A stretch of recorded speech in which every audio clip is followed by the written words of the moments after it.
ঢাকার পাশের তুরাগ নদের পানিতে কয়েকজন ছাত্রলীগ আওয়ামী লীগ নেতা কর্মীর মরদেহ পাওয়া গেছে এবং আরো কয়েকজন নিখোঁজ আছেন।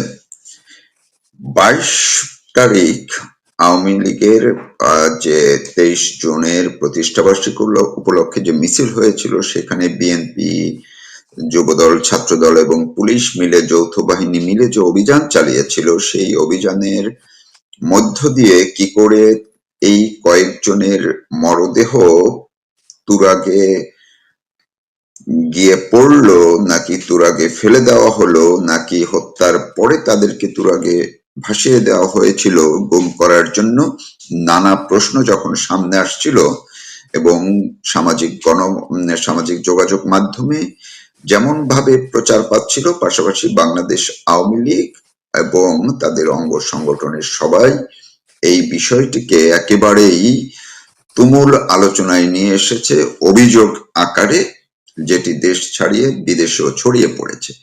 কিন্তু গতকালকে সরকার অর্থাৎ সরকারের পুলিশ বা প্রশাসন পুরো বিষয়টিকে আনুষ্ঠানিকভাবে তারা বিবৃতি দিয়ে ব্রিফিং করে উড়িয়ে দিল এবং বলল এই ঘটনা পুরা মিথ্যা, অপপ্রচারে কান না দেওয়ার জন্য আহ্বান জানানো হলো এবং বিভ্রান্তির শিকার না হওয়ার জন্য আহ্বান জানানো হলো।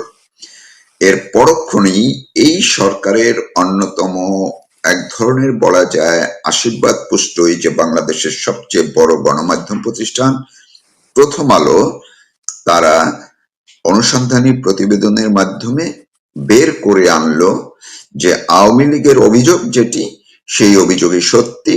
এ পর্যন্ত যে ৩ জনের মরদেহ পাওয়া গেছে তারা যে আওয়ামী লীগের এবং ছাত্রলীগ বা যুবলীগের অন্য অঙ্গ সংগঠন, সহযোগী সংগঠনের সঙ্গে সম্পৃক্ত এবং এই লাশ যে পাওয়া গেছে সেটি প্রমাণিত। অর্থাৎ প্রথম আলোর সংবাদেই বিস্তারিত জানিয়ে দেয়া হয়েছে। এখন কি করবে সরকার? সরকার কেন তুরাগের এই লাশ গোপন করার চেষ্টা করলো, এটি নিয়ে কথা বলবো, জানার চেষ্টা করবো। আমার সঙ্গে যুক্ত আছেন মোহাম্মদ আলী সিদ্দিকী, যিনি পেশায় প্রকৌশলী কিন্তু পাশাপাশি তিনি কাজ করছেন যুক্তরাষ্ট্রে মানবাধিকার নিয়ে, বাংলাদেশ হিউম্যান রাইটস ওয়াচের যুক্তরাষ্ট্রের মহাসচিব। আমি আপনাকে স্বাগত জানাচ্ছি, ধন্যবাদ জানাচ্ছি আমাকে সময় দেওয়ার জন্য। আপনাকেও ধন্যবাদ মারুফ ভাই। জি, আপনাকে শুনতে পাচ্ছি। জি, আপনিও গতকালকে থেকে আমি দেখলাম যে আপনি বিভিন্ন ভাবে বিষয়টি পর্যবেক্ষণ করছিলেন, এর মধ্যে প্রথম আলোর খবরটিও আপনার নজরে এসেছে। প্রশ্নটি হলো কেন সরকার এই তুরাগের লাশ চাপা দেওয়ার চেষ্টা করলো, গোপন করার চেষ্টা করলো, কিংবা মিথ্যা বলে তারা জানান দিল? কি ব্যাখ্যা আছে আপনার? শুরুতেই আমি যে বিষয়টা অবতারণা করতে চাই যে এই তুরাগ হত্যাকাণ্ড, যে ৭ জন আওয়ামী লীগ ছাত্রলীগ নেতাকর্মী যারা নিখোঁজ হয়েছে এবং তার মধ্যে ৩ জনের লাশ ভেসে উঠেছে তুরাগ নদীতে। বিভিন্ন সামাজিক মাধ্যম এবং পত্রপত্রিকা মাধ্যমেই আমরা জানতে পেরেছি যে ৩টি লাশ এখন পর্যন্ত পাওয়া গেছে, যার মধ্যে অন্যতম মোহাম্মদ সুমন, ১৭ বছর বয়সের ছাত্রলীগের একজন কর্মী, আরিফ হাসান রাকিব এবং রনি মোল্লা। এই ৩ জনকে তাদের পরিবার আইডেন্টিফাই করেছে, এটা তাদের লাশ। এবং এরা যে ছাত্রলীগ বা আওয়ামী লীগের রাজনীতির সঙ্গে যুক্ত ছিল, তাদের মোবাইল ফোন বা অন্যান্য যে ডিভাইস তারা ব্যবহার করে, ফেসবুক বা অন্যান্য বিষয়ে, সেখানে আওয়ামী লীগের আন্দোলন সংগ্রাম বা অন্যান্য বিষয়ে কিছু আলামত সেখানে পাওয়া গেছে। আপনি যেটা উল্লেখ করেছেন যে প্রথম আলো অনুসন্ধান নিয়ে একটি প্রতিবেদন উল্লেখ করেছে, সেখানে দুই পক্ষের, সরকারি সংস্থারই ২টি পক্ষের বিবৃতি এখানে উল্লেখ করেছে। আশ্চর্যের বিষয় হচ্ছে যে এই বিএনপি সরকার, যে সরকার মূলত এই দানবীয় ইউনূস সরকারের ধারাবাহিকতা রক্ষা করে সরকার পরিচালনা করছে, মানুষের প্রত্যাশা ছিল জবরদখলকারী অবৈধ সুদখোর ইউনূসের যে সরকার, যেটা ডিপ স্টেটের ষড়যন্ত্রে বাংলাদেশে ইমপ্লান্ট করা হয়েছিল যাদেরকে, এবং তারা 18 মাসের মাথায় তারা বিদায় নিয়েছে। একটা পরিবর্তন হয়তো সূচিত হবে, ধারণা ছিল নির্বাচনের মাধ্যমে যে সরকার আসবে তাদের। অত্যন্ত বেদনাদায়ক যে ঘটনা, হত্যার যে হোলি উৎসব, সেই 24 জুলাই, মিড জুলাই, অর্থাৎ জুলাইয়ের 16 তারিখ থেকে শুরু হয়েছিল।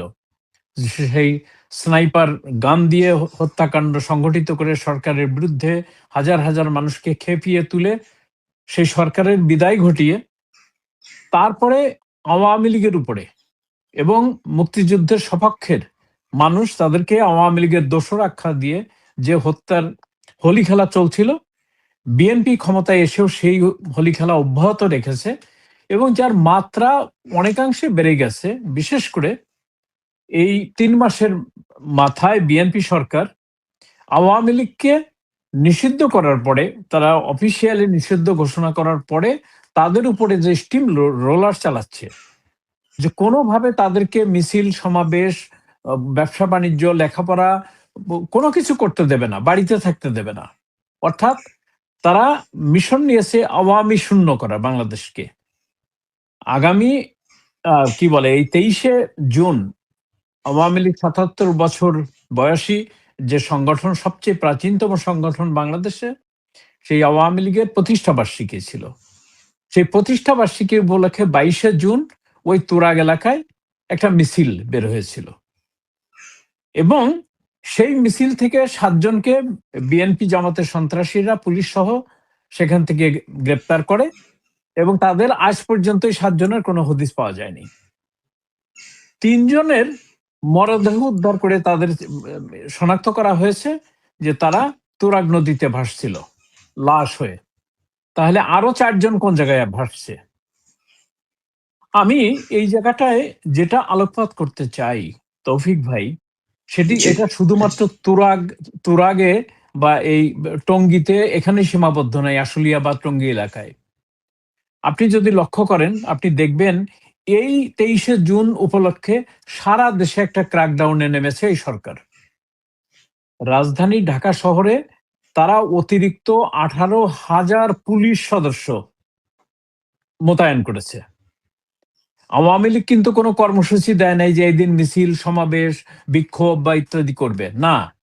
এই দিবসটা ইতিহাস খ্যাত ঐতিহ্যবাহী আওয়ামী লীগের নেতাকর্মীদের কাছে, যে 1949 সনের 23শে জুন যে সংগঠনের জন্ম হয়েছিল রোজ গার্ডেনে, যে সংগঠনের নেতৃত্বে বাংলাদেশের সবচেয়ে বড় বড় যে অর্জন, 52'র ভাষা আন্দোলন থেকে শুরু করে 54'র যুক্ত ফ্রন্টের যে নির্বাচন, 62'র শিক্ষা আন্দোলন, 66'র 6 দফা আন্দোলন, 69'এর গণ অভ্যুত্থান, সেই আগরতলা ষড়যন্ত্র মামলা থেকে বঙ্গবন্ধুকে মুক্ত করা সহ 70'এর যে নির্বাচনের যে ভূমিধস বিজয় এবং সেই বিজয়ের মধ্য দিয়ে বাংলাদেশ নামক একটা রাষ্ট্রের জন্ম, সেটা এই আওয়ামী লীগের হাত দিয়েই হয়েছে। সেই দলটাকে এই দানব এনুজ সরকার প্রথমে নিষিদ্ধ ঘোষণা করে, সেটাকে আইনে রূপ দেয় এই বিএনপি সরকার এবং কার্যক্রম দেওয়ার পরে নিষিদ্ধ ঘোষণা করেছে। করে এবং সেই দলকে আর মাঠে ঘাটে ঘরে কোনো জায়গায় দাঁড়াতে দেবে না এবং তাদের বিভিন্ন নেতারা বিভিন্ন জায়গায় সভা সমাবেশে বক্তব্যে বলে যাচ্ছে যে যেখানে আওয়ামী লীগকে পাওয়া যাবে সেখানে তাদেরকে নিশ্চিহ্ন করা হবে, তাদেরকে হত্যা করা হবে, তাদের বাড়ি ঘর ব্যবসা প্রতিষ্ঠান একদিকে যেমন গুড়িয়ে দেওয়া হচ্ছে, লুটপাট করা হচ্ছে, তাদেরকে আওয়ামী লীগের দোসর, শেখ হাসিনার দোসর হিসেবে আখ্যা দিয়ে তাদেরকে গণপিটুনি দিয়ে মব সন্ত্রাস করে পুলিশের হাতে দেওয়া হচ্ছে, তাকে জেলে পোড়া হচ্ছে এবং জেলের মধ্যে একের পর এক মৃত লাশ বের হয়ে আসছে, মানে মন্ত্রী পদমর্যাদা থেকে এমপি পদমর্যাদা এবং ছাত্রলীগের কর্মী পর্যন্ত। এবং যার একটা নজির আমি দেই, আমার নিজের বাড়ি ফরিদপুরের মধুখালী উপজেলায়। সেই মধুখালী উপজেলাতে প্রান্ত মির্জা নামে একটি ছাত্রলীগের ছেলে, যে একজন চাকুরিজীবী, ওখানে স্থানীয় সুগার মিলের সে একজন শ্রমিক এবং অন্যদিকে সে কম্পিউটার নিয়ে সে নিজে একটা একটা মানে ব্যবসা করে মধুখালী বাজারে। লুঙ্গি পরিহিত সেই প্রান্ত মির্জার বাড়িতে, এই মধুখালীতে তার বাড়ির সামনে গিয়ে সাদা পোশাকে ডিবি ফরিদপুর শহর থেকে ১৬ মাইল দূরে মধুখালীতে গিয়ে তার বাড়িতে গিয়ে তাকে গ্রেপ্তার করে। অভিযোগটা কি? একটি ভিডিও সেখান থেকে প্রচার হয়েছে, সোশ্যাল মিডিয়ায় সয়লাভ হয়ে গেছে। আমরা দেখতে পাচ্ছি ৩-৪ জন ডিবি কর্মকর্তা সিভিল ড্রেসে, তারা সেখানে গিয়ে তাকে ধরে তাকে কান ধরায় দাঁড় করাইছে এবং উপর্যুপরি তাকে চড়-থাপ্পড় মারছে এবং তার ২ গালে ঠাস ঠাস করে চড় দিচ্ছে এবং ফোন করে অন্য সদস্যদেরকে নিয়ে এসে গাড়ি নিয়ে এসে তাকে গ্রেপ্তার করে নিয়ে যাওয়া হয়। তার মা তাকে জিজ্ঞাসা করে তার অপরাধটা কি, তার বিরুদ্ধে অভিযোগটা কি। কোনো অভিযোগের কোনো বর্ণনা নাই, তার বিরুদ্ধে কোনো মামলা নাই। তাহলে তাকে কি করা হলো? সেখান থেকেও সেইভাবে তাকে মারপিট করে তাকে তুলে ফরিদপুরে নেওয়া হলো। মাত্র ৫ ঘন্টার ব্যবধানে তাকে মৃত অবস্থায় পাওয়া গেল। পুলিশের তত্ত্বাবধানে থেকে এই যে এক্সট্রা জুডিশিয়াল কিলিং এর পরে তারপরে যেখানে জানা গেল তার মার কাছে যে প্রথমে তার কাছে ৬৫,০০০ টাকা চাওয়া হয়েছে, তারপরে ১,০০,০০০ টাকা চাওয়া হয়েছে, যে এই টাকাটা দিলে তখন তার বিরুদ্ধে মামলা হবে না। এই যে পুলিশের এবং বিএনপি জামাতের এই যে কি বলে মব সন্ত্রাস করে তাকে ধরে নিয়ে পুলিশে দিয়ে তারপরে টাকার বিনিময়ে তাদের সঙ্গে নেগোসিয়েশন করা, এইটা একটা ধারাবাহিক নির্যাতনের একটি অংশ। যদি ধরে নেই যে তাকে জেলখানায় নেওয়া হলো, তার বিরুদ্ধে অভিযোগ প্রমাণ করে তার মানে যে বিচার করা দরকার বিচারে সোপর্দ করো, আপত্তি নাই। কিন্তু তাকে লাশ হয়ে ফিরে আসতে হলো কেন? এবং পুলিশ পরের দিন দেখলাম যে পুলিশ কর্মকর্তা সেখানে প্রেস ব্রিফিং করে সেখানে বর্ণনা দিচ্ছে যে তার গায়ে কোনো ক্ষত চিহ্ন পাওয়া যায় নাই, মারের দাগ পাওয়া যায় নাই, রক্তক্ষরণ, মস্তিষ্কে রক্তক্ষরণে তার মৃত্যু হয়েছে। একজন সুস্থ সবল ছাত্রলীগের কর্মী, একটি যুবক, তাকে আপনি নিয়ে গেলেন ৫ ঘন্টার মাথায়, তার মাথায় রক্তক্ষরণ হলো কেন হলো তার কোনো ব্যাখ্যা নেই, জবাবদিহি নাই। ভিডিও বার্তার মধ্যে আমরা যারা সাধারণ জনগণ দেশ এবং বিদেশ থেকে লক্ষ্য করলাম যে তাকে উপর্যুপরি থাপ্পড় মারা হচ্ছে। এই যে থাপ্পড় জনসমক্ষে করা হয়েছে, পুলিশের কাস্টডি দিয়ে তাকে কি করা হয়েছে আমরা জানি না, আমরা জানতে চাই। এবং পুলিশ কাস্টডিতে এই যে হত্যাকাণ্ড, এক্সট্রা জুডিশিয়াল কিলিং এবং গুম খুনের যে অভিযোগে আওয়ামী লীগের বিরুদ্ধে আনা হয়, আমরা হয়তো মানে হাতে গোনা ২-৪টা ঘটনার সেই সময়কার বর্ণনা আমরা জানতে পারি, কিন্তু এখন প্রতিনিয়ত এই ঘটনা ঘটছে। বিশেষ করে বিএনপির ১০০ দিনের মধ্যে প্রতিদিনে গড়ে ৬টা করে খুন হয়েছে এবং ১০০ দিনে ৬০৫ জন নিহত হয়েছে টিআইবির রিপোর্ট অনুযায়ী। তাহলে টিআইবির কাছে হয়তো গ্রামের প্রত্যন্ত অঞ্চলের সকল রিপোর্ট তার কাছে নাই। আমরা একইভাবে দেখি যে চট্টগ্রামের সাতকানিয়ায় নুরুল আলম নামে যুবলীগের এক কর্মী, তাকে এভাবে গ্রেপ্তার করা হয়েছে এবং সে হাসি মুখে ভিক্টরি সাইন তুলে সে যাচ্ছে, পুলিশ তাকে নিয়ে যাচ্ছে।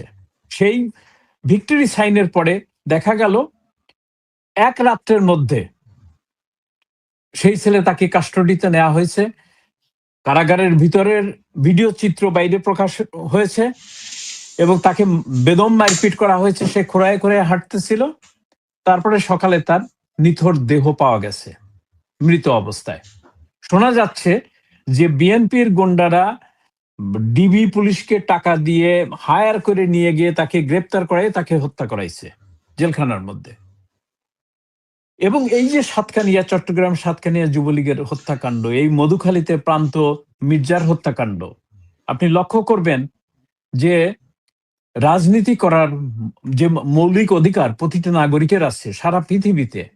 আপনি কোন একটা মানুষ তার বিশ্বাস, তার ভোটদানের সক্ষমতা, তার মানে ইচ্ছা পূরণের যে অধিকার গণতন্ত্র যাকে দিয়েছে, এই পুলিশ বিশেষ করে এতদিন এনসিপি, জামাত, শিবির এবং বিএনপি মিলে যে হত্যাকাণ্ড করত, তার সঙ্গে নতুন করে যুক্ত হয়েছে এই পুলিশের ডিবি এবং সেনার সদস্যরা। আমরা ইতিপূর্বে লক্ষ্য করেছি যে ৬টা জেলায় এই বিএনপি সরকার নতুন করে আবার সেনাবাহিনী মোতায়েন করেছে এই 23শে জুনকে সামনে রেখে।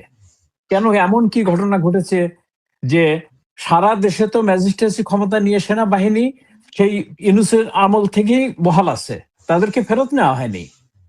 নতুন করে আবার কেন সেনাবাহিনী নিয়ে এসে এই 6টা জেলায় মোতায়েন করা হলো? এবং কয়েকটা পৌরসভায় মোতায়েন করা হয়েছে, গাজীপুর, আপনার কি বলে নারায়ণগঞ্জ, ঢাকা, গোপালগঞ্জ ইত্যাদি শহরে। তো তাহলে 18,000 পুলিশ, আপনি প্রায় 93,000 না 96,000 সেনা বাহিনী সারা দেশে, তার সঙ্গে আছে বিজিবি, তার সঙ্গে আছে র্যাব, এবং সম্প্রতি সোচ্চার হয়েছে ডিবি, এনএসআই, ডিবি, শোনা যায় ডিজিএফআই। তাহলে বাংলাদেশ কি একটা সোমালিয়া, বাংলাদেশ কি একটা ইথিওপিয়া, নাকি বাংলাদেশ একটি সিরিয়ার দিকে ধাবিত হচ্ছে, যে যেখানে মানুষের মৌলিক অধিকার, গণতান্ত্রিক অধিকার কেড়ে নিয়ে, আপনি যদি ধরে নেই যে আওয়ামী লীগ অপরাধ করেছে, আদালতে কোনো জায়গায় প্রমাণিত না যে আওয়ামী লীগ সংগঠন হিসেবে কোনো অপরাধ সংগঠন করেছে। আওয়ামী লীগের যদি কোনো নেতা, কোনো কর্মী যদি কোনো অপরাধ করে থাকে, সেটা ফৌজদারি দণ্ডবিধির আওতায় নিয়ে এসে তার বিচার করা হোক। আজকে আদালতে বিচার পাওয়ার জন্য কোন পরিবেশ নাই।